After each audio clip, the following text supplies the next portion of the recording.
السلام علیکم ورحمۃ اللہ وبرکاتہ۔ الحمد للہ کفا وسلام علی عبادہ الذین اصطفى، اما بعد۔ معزز سامعین کرام، آج 13 محرم الحرام 1442 ہجری مطابق 2 سپتمبر 2020 عیسوی بروز بدھ کا دن ہے، اور آج میں آپ لوگوں کی خدمت میں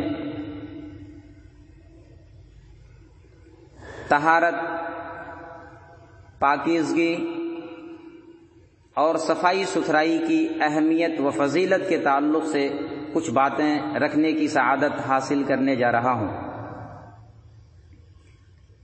کیونکہ امام ابو داؤد رحمہ اللہ نے اپنی کتاب سنن ابی داؤد کی شروعات جس چیپٹر سے کیا ہے وہ کتاب الطہارہ ہے۔ امام ابو داؤد رحمہ اللہ نے کتاب الطہارہ کے تحت اللہ کے رسول صلی اللہ علیہ وسلم کی بہت ساری حدیثوں کو اکٹھا کیا ہے۔ ان حدیثوں کو میں آپ کے سامنے رکھنے سے پہلے مناسب سمجھتا ہوں کہ طہارت، پاکیزگی اور صفائی ستھرائی کی کیا اہمیت ہے، کیا فضیلت ہے، وہ میں آپ کے سامنے رکھ دوں، تاکہ آنے والی جو حدیثیں ہیں اس کو سننے کے لیے، اس کو پڑھنے کے لیے، اس پر عمل کرنے کے لیے ہم تیار رہیں۔ کیونکہ اگر کسی چیز کی اہمیت اور فضیلت ہمیں معلوم ہو جائے کہ یہ واقعی میں یہ چیز بڑی اہمیت کی حامل ہے، اس چیز کی بڑی فضیلت ہے، تو بڑے شوق کے ساتھ ہم اس کو پڑھتے بھی ہیں، اس پر عمل بھی کرتے ہیں اور اس کو دوسروں تک پہنچاتے بھی ہیں۔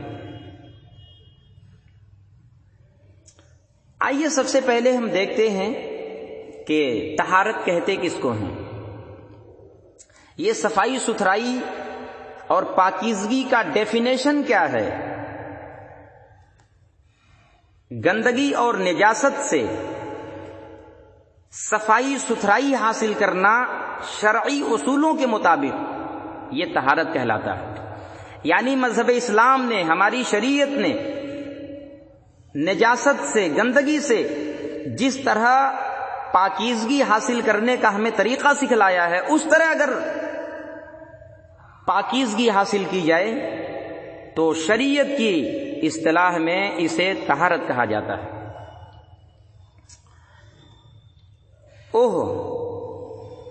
نجاست اور گندگی جس سے ہم پاکی حاصل کر رہے ہیں، وہ چاہے حقیقی ہو، حقیقی جیسے بول و براز، پیشاب پاخانہ، جسے عربی زبان میں خبث کہا جاتا ہے۔ دیکھیے، خبث کا لفظ آتے ہی میرے ذہن کے اندر اللہ کے رسول صلی اللہ علیہ وسلم کی وہ حدیث گردش کرنے لگی ہے جسے امام بخاری رحمہ اللہ نے اپنی کتاب صحیح بخاری کتاب الوضو حدیث نمبر 142 اور صحیح بخاری کتاب الدعوات حدیث نمبر 6322 کے تحت لائے ہیں۔ عن عبد العزیز بن صہیب، حضرت عبد العزیز بن صہیب رحمہ اللہ کہتے ہیں، سمعت انسا یقول، میں نے حضرت انس ابن مالک رضی اللہ عنہ کو کہتے ہوئے سنا، کان النبی صلی اللہ علیہ وسلم اذا دخل الخلاء، حضرت انس ابن مالک بیان کرتے کہ اللہ کے رسول صلی اللہ علیہ وسلم جب بیت الخلاء جاتے، اللہ کے رسول جب قضائے حاجت کے لیے جاتے، بول و براز، پیشاب پاخانے کے لیے تشریف لے جاتے، تو یہ دعا پڑھ کر کے جایا کرتے تھے، اللہم انی اعوذ بک، اے اللہ میں تیری پناہ چاہتا ہوں، اے اللہ میں تیری حفاظت چاہتا ہوں، اے اللہ میں تیرا امان چاہتا ہوں، من الخبث، ناپاک قسم کے جنوں سے، والخبائث اور ناپاک قسم کی جنیوں سے۔ اللہ کے رسول کی حدیث کے اندر بھی خبث اور خبائث کا لفظ آیا ہے، جس کا مطلب ہوتا ہے ناپاک قسم کے جن۔ پتہ یہ چلا کہ ٹوائلٹ میں جنات بھی رہتے ہیں، اور جو جن رہتے ہیں وہ بڑے ناپاک اور خبیث قسم کے جن ہوتے ہیں۔ تو اللہ کے نبی نے یہ تعلیم دی ہے کہ یہ دعا پڑھ کے جاؤ گے تو ان ناپاک قسم کے جنوں اور جنیوں سے محفوظ رہو گے۔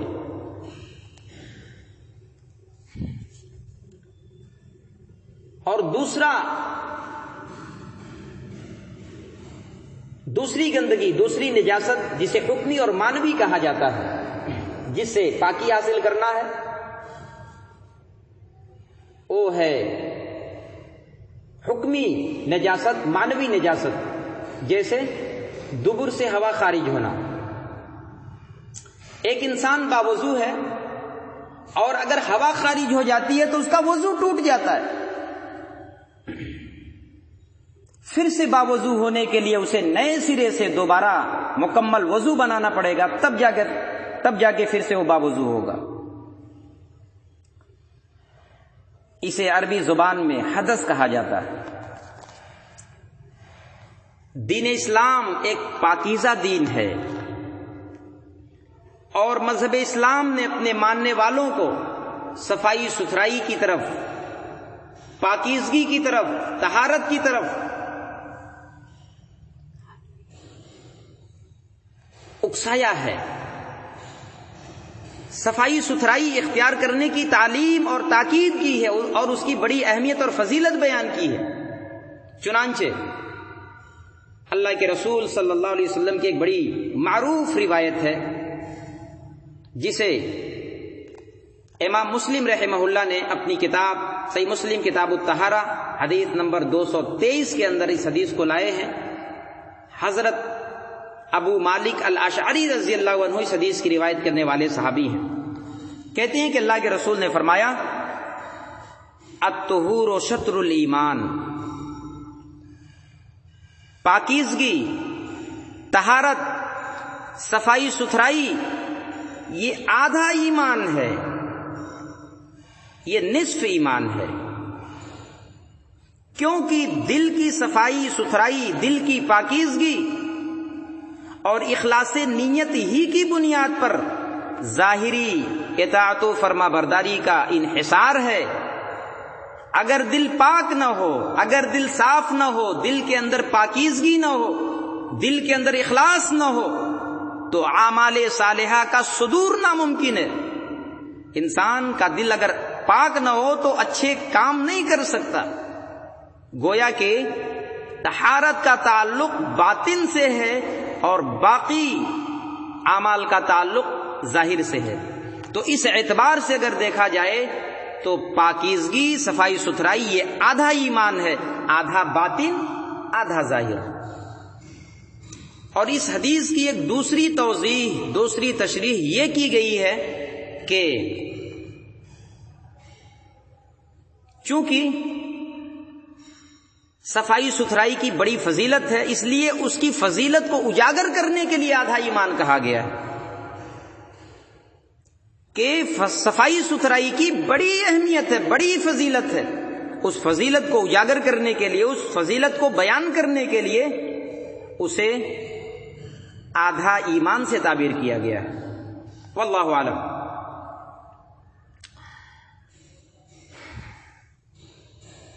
ایک اور حدیث کے اندر صفائی ستھرائی کی اہمیت کو بتاتے ہوئے اللہ کے نبی نے بیان فرمایا، سنن نسائی کتاب الطہارہ حدیث نمبر 103 کی روایت ہے، عن عبد اللہ السنابحی ان رسول اللہ صلی اللہ علیہ وسلم قال، حضرت عبداللہ سنابحی رضی اللہ عنہ بیان فرماتے ہیں کہ اللہ کے نبی نے فرمایا، اذا توضأ العبد المؤمن، جب بندے مومن وضو بناتا ہے، جب وضو کے ذریعے سے طہارت حاصل کرتا ہے، فتمزمز، اور جب پانی لے کر کے منہ میں کلی کرتا ہے، خرجت الخطایا من فیہ، تو اس کے منہ کے جو صغیرہ گناہ ہیں، جو اس نے اپنے منہ سے چھوٹے چھوٹے گناہ کیے ہیں، وہ گناہ جھڑ جاتے ہیں۔ فَإِذَا اسْتَنْثَرَ، اور جب پانی لے کر کے ناک میں چڑھاتا ہے اور ناک صاف کرتا ہے، خرجت الخطایا من انفہ، تو اس کے ناک کے ذریعے سے، اس کے ناک سے جو گناہ ہیں وہ جھڑ جاتے ہیں۔ فَإِذَا غَسَلَ وَجْهَهُ، جب بندے مومن اپنے چہرے کو دھلتا ہے، خرجت الخطایا من وجهه، تو اس کے چہرے کے گناہ جھڑ جاتے ہیں، حتی تخرج من تحت اشفار عینیہ، یہاں تک کہ اس کی دونوں آنکھوں کے پلکوں کے نیچے کے گناہ بھی جھڑ جاتے ہیں۔ فَإِذَا غَسَلَ يَدَيْهِ، جب بندے مومن اپنے دونوں ہاتھوں کو دھلتا ہے، خرجت الخطایا من یدیہ، تو اس کے دونوں ہاتھوں کے گناہ جھڑ جاتے ہیں، حتی تخرج من تحت اصفار یدیہ، یہاں تک کہ اس کی دونوں ہاتھوں کی ناخنوں کے نیچے کے گناہ بھی جھڑ جاتے ہیں۔ فَإِذَا مَسَحَ بِرَأْسِهِ، جب بندے مومن وضو بناتا ہے اور اپنے سر کا مسح کرتا ہے، خرجت الخطایا من رأسه، تو اس کے سر کے گناہ جھڑ جاتے ہیں، حتی تخرج من اذنیہ، یہاں تک کہ اس کے دونوں کانوں کے گناہ بھی جھڑ جاتے ہیں جب اپنے کانوں کا مسح کرتا ہے۔ فَإِذَا غَسَلَ رِجْلَيْهِ، جب بندے مومن اپنے دونوں پیر دھلتا ہے، خرجت الخطایا من رجلیہ، تو اس کے دونوں پیر کے جو صغیرہ گناہ ہیں، جو اس نے اپنے پیروں سے چھوٹے چھوٹے گناہ کیے ہیں، وہ جھڑ جاتے ہیں، حتی تخرج من تحت اصفار رجلیہ، یہاں تک کہ اس کی دونوں پیروں کے ناخنوں کے نیچے کے گناہ بھی نکل جاتے ہیں، جھڑ جاتے ہیں، ختم ہو جاتے ہیں۔ ثم کان مشیہ الی المسجد، پھر اس کا وضو بنانے کے بعد اس کا مسجد کی طرف پیدل چل کے جانا، وصلاتہ، اور مسجد کے اندر اس کا نماز پڑھنا، نافلۃ اللہ، اس کا الگ ثواب ہے، اس کا ثواب مزید ہے۔ جو اس نے وضو بنایا ہے اس کا ثواب الگ ہے، اور جو پیدل چل کر کے مسجد تک گیا ہے اس کا ثواب الگ ہے، اور جو اس نے نماز پڑھی ہے اس کا ثواب بھی الگ ہے۔ میرے بھائیو، آپ دیکھیں صفائی ستھرائی کی کتنی اہمیت ہے مذہب اسلام کے اندر۔ ایک انسان جب وضو بناتا ہے تو اس کے جو اعضائے وضو ہیں، چہرہ ہے، منہ ہے، ناک ہے، ہاتھ ہے، پیر ہے، یہ اعضائے وضو سے گندگی، نجاست اور میل کچیل صاف ہو جاتا ہے، اور اس کے ساتھ ساتھ اعضائے وضو کے ذریعے سے کیے گئے گناہ بھی جھڑ جاتے ہیں، انسان بالکل پاک و صاف ہو جاتا ہے، میل کچیل سے بھی اور گناہوں سے بھی انسان پاک ہو جاتا ہے۔ یہ پاکیزگی کی یہ فضیلت ہے، یہ اہمیت ہے۔ ایک اور حدیث کے اندر صحیح مسلم کتاب الطہارہ حدیث نمبر 224 کی روایت ہے، حضرت عبداللہ ابن عمر رضی اللہ عنہما اس حدیث کی روایت کرنے والے صحابی ہیں، اللہ کے نبی کی ایک حدیث بیان کرتے ہیں، لا يقبل اللہ صلاۃ، عبداللہ ابن عمر بیان فرماتے ہیں کہ اللہ کے نبی نے فرمایا، اللہ رب العالمین کوئی نماز قبول نہیں کرتا بغیر طہور، بغیر طہارت کے، بغیر وضو کے۔ اگر انسان بغیر وضو بنائے نماز پڑھ لیتا ہے، وہ نماز چاہے نفلی نماز ہو، چاہے وہ فرائض میں سے ہو، کوئی نماز اس وقت تک قبول نہیں ہوتی جب تک بندہ وضو بنا کر کے نماز نہ پڑھے۔ یہ طہارت اور پاکیزگی کی یہ اہمیت ہے کہ بغیر طہارت حاصل کیے، بغیر وضو بنائے اگر انسان نماز پڑھ لیتا ہے تو نماز اس کی مکمل نہیں ہے، نماز اس کی قبول نہیں ہے۔ اور ایک حدیث کے اندر سنن ابن ماجہ کتاب الطہارہ حدیث نمبر 275 کے اندر اللہ کے نبی صلی اللہ علیہ وسلم کی ایک اور بڑی مشہور روایت ہے جسے حضرت علی بن ابی طالب رضی اللہ تعالیٰ عنہ نے روایت کیا ہے۔ عن علی بن ابی طالب قال قال رسول اللہ صلی اللہ علیہ وسلم، حضرت علی بن ابی طالب رضی اللہ عنہ بیان فرماتے ہیں کہ اللہ کے رسول نے فرمایا، مفتاح الصلاۃ الطہور، طہارت اور پاکیزگی، صفائی ستھرائی اور وضو یہ نماز کی چابی اور کنجی ہے۔ وضو، یہاں طہور سے مراد وضو ہے، اور وضو یہ نماز کی چابی اور کنجی ہے۔ جس طرح تالا کھولنے کے لیے چابی کی ضرورت پڑتی ہے، ویسے ہی نماز پڑھنے کے لیے وضو کی ضرورت پڑتی ہے۔ پتہ یہ چلا کہ اگر چابی نہیں ہے تو تالا نہیں کھلے گا، ایسے ہی وضو نہیں ہے تو نماز نہیں ہوگی۔ یہ فضیلت ہے طہارت کا، یہ فضیلت ہے، یہ اہمیت ہے صفائی ستھرائی کا۔ صفائی ستھرائی کے تعلق سے قرآن مجید کے اندر بھی اللہ تعالیٰ نے جا بجا جگہ جگہ اس کی اہمیت اور اس کی فضیلت کو اجاگر کیا۔ اللہ رب العالمین نے اللہ کے رسول صلی اللہ علیہ وسلم کو جب نبوت و رسالت سے سرفراز کیا گیا تو اللہ کے نبی کی جو ابتدائی تعلیمات تھی، جو آپ کو ابتدائی شروع کی جو تعلیمات دی گئی، انہی میں سے ایک صفائی ستھرائی بھی ہے۔ اللہ رب العالمین نے سورۃ المدثر کی آیت نمبر 4 اور 5 کے اندر بیان فرمایا، وَثِيَابَكَ فَطَهِّرْ، اے نبی آپ اپنے کپڑے کو پاک رکھیے، آپ اپنے کپڑے کو صاف ستھرا رکھیے، وَالرُّجْزَ فَاهْجُرْ، اور گندگی سے نجاست سے آپ دور رہیے۔ طہارت اور پاکیزگی کی تعلیم یہ ابتدائی تعلیمات میں سے ہے۔ اللہ کے نبی صلی اللہ علیہ وسلم نے متعدد مقامات پر طہارت کے سلسلے میں بڑی فضیلتیں بیان کی۔ اللہ رب العالمین نے قرآن کے اندر سورۃ البقرہ کی آیت نمبر 125 کے اندر اپنے 2 نبیوں کو حکم دیا ہے، ان طہر بیتی للطائفین والعاکفین والرکع السجود۔ اللہ نے حضرت ابراہیم علیہ السلام اور حضرت اسماعیل علیہ السلام کو یہ حکم دیا تھا کہ میرے گھر کو پاک رکھیں، طواف کرنے والوں کے لیے، اعتکاف کرنے والوں کے لیے، اور رکوع اور سجدے کرنے والوں کے لیے۔ پتہ یہ چلا کہ جو عبادت گاہیں ہیں ان کو خصوصیت کے ساتھ صاف ستھرا رکھنے کی تعلیم دی گئی ہے۔ اللہ رب العالمین ایک جگہ قرآن مجید کے اندر سورۃ البقرہ کی آیت نمبر 225 کے اندر فرماتا ہے، ان اللہ یحب التوابین، بہت زیادہ توبہ کرنے والے بندوں سے اللہ محبت کرتا ہے۔ جو اللہ کا بندہ گناہ کرتا ہے اور گناہ کے بعد فوراً توبہ کرتا ہے اور خوب توبہ کرتا ہے، بہت زیادہ اللہ سے توبہ کرتا، اپنے گناہوں پر نادم اور شرمندہ ہوتا ہے، اللہ اپنے ایسے بندے سے محبت کرتا ہے۔ وَيُحِبُّ الْمُتَطَهِّرِينَ، اور جو بہت زیادہ پاکیزگی حاصل کرتے ہیں، جو پاک رہتے ہیں، صاف ستھرا رہتے ہیں اور پاکیزگی اختیار کرتے ہیں، ایسے بندوں سے اللہ رب العالمین محبت کرتا ہے۔ قرآن مجید کے اندر سورۃ التوبہ کی آیت نمبر 108 کے اندر اللہ رب العالمین نے ایک بستی والوں کی مدح سرائی کی ہے۔ وہ بستی کا نام ہے، اس بستی کا نام ہے قبا۔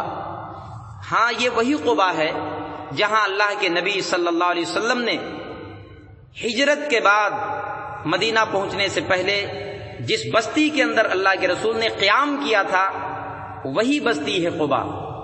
اس بستی کے اندر اللہ کے نبی نے قیام کیا، غالباً تقریباً 4 دن۔ علامہ صفی الرحمن مبارک پوری نے اپنی مایہ ناز تصنیف، عالمی شہرت یافتہ انعامی کتاب الرحیق المختوم کے اندر 4 دن لکھا ہے انہوں نے۔ اللہ کے نبی صلی اللہ علیہ وسلم نے اسی دوران ایک مسجد کی تعمیر کی جو آج بھی ہے اور مسجد قباء کے نام سے مشہور ہے۔ تو اس بستی والوں کا، قباء، اہل قباء، قباء والوں کی تعریف اللہ نے قرآن کے اندر کی ہے۔ اور کیوں تعریف کی ہے؟ ان کی پاکیزگی سے محبت کی وجہ سے، صفائی ستھرائی سے محبت کی وجہ سے۔ آئیے وہ حدیث دیکھ، اللہ کے نبی، اللہ رب العالمین کی نازل کردہ وہ آیات دیکھتے، وہ آیت دیکھتے ہیں۔ فیہ رجال یحبون ان یتطہروا، اس بستی کے اندر کچھ ایسے لوگ ہیں جو صفائی ستھرائی سے محبت کرتے ہیں، جو پاک رہنا صاف ستھرے رہنے کو پسند کرتے ہیں۔ واللہ یحب المطہرین، اور اللہ رب العالمین بھی ایسے لوگوں سے محبت کرتا ہے جو پاک صاف رہنا پسند کرتے ہیں۔ تو اس بستی کے لوگوں سے اللہ نے محبت کیوں کی؟ اللہ رب العالمین ان بستی والوں کو کیوں پسند کرتا ہے؟ ان کے پاکیزگی اور صفائی ستھرائی کو اختیار کرنے کی وجہ سے۔ اگر ہم بھی صفائی ستھرائی کا خیال رکھیں، وہ صفائی ستھرائی چاہے بدن کی ہو، چاہے کپڑے کی ہو، چاہے مکان کی ہو، چاہے عبادت گاہوں کی ہو، چاہے وہ عقیدے کی ہو، چاہے وہ باطن کی صفائی ہو یا ظاہر کی صفائی ہو، ہر طرح کی غلاظتوں سے صفائی ستھرائی حاصل کرنے اگر ہم اختیار کرتے ہیں تو اللہ رب العالمین بھی ہم سے محبت کرے گا۔ میرے بھائیوں، یہ چند باتیں تھیں صفائی ستھرائی کے حوالے سے، اس کی فضیلت اور اہمیت کے حوالے سے جو میں نے آپ کے سامنے رکھی۔ امید کرتا ہوں کہ آپ بھی ان تمام باتوں پر عمل کریں گے اور دوسروں تک ان باتوں کو پہنچائیں گے۔ دعا ہے رب العالمین سے کہ اللہ تعالی ہم تمام لوگوں کو بہت زیادہ صفائی ستھرائی کا خیال رکھنے کی توفیق عنایت فرمائے۔ اللہ رب العالمین ہم تمام لوگوں کو اہل قباء جیسا بنائے، ہمارے دلوں میں بھی صفائی ستھرائی کو اختیار کرنے کی توفیق نصیب فرما دے، اور اللہ رب العالمین ہمیں تا دم عمر، تا دم حیات، چاہے وہ باطن کی صفائی ہو، چاہے وہ ظاہر کی صفائی ہو، ہر طرح کی صفائی سے اللہ رب العالمین ہمیں محبت کرنے کی اور ہر طرح کی صفائی حاصل کرنے کی توفیق عنایت فرمائے۔ والسلام علیکم ورحمۃ اللہ وبرکاتہ۔ والسلام علیکم ورحمۃ اللہ وبرکاتہ۔